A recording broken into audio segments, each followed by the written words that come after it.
England's Joe Marler was surely born into the front row. 6 feet tall and weighing in at over 17 stone, he's spent the last few years learning his trade at the coalface of the scrum. And he's agreed to share some of the secrets of that twilight zone with us. I think it's changed a little bit with the new laws. We do actually look back at some of the old games we played in and can't believe the engagement process we went through, having 2 giant packs of men and you're the one just at the front taking the force of a hit. It's probably a little bit better, but it still gets very dark and the best way to describe it, very dark and difficult. Yeah, it's a very dark place, and people talk about the dark arts and stuff like that, but there's not really any of that going on. It's about pushing, and whoever can push the hardest, comes out on top. So it's an interesting place to be. With test matches decided by such fine margins, Marler and his colleagues in the front row union use every resource at their disposal to try and gain the upper hand. Front rows will go through the opposition clips during the week.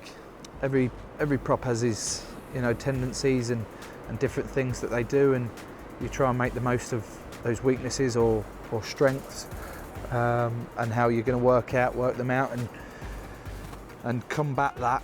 At the end of the day, everyone can have those small little differences, but it's about one pack pushing harder than the other pack.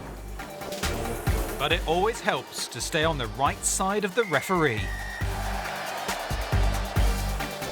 The refs come in and they're very open and honest about what they expect from us.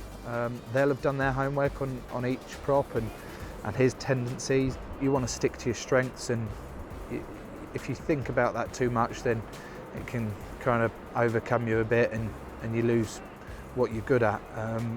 It is about not playing the ref, but listening to him, doing what he wants, keeping on the good side of him.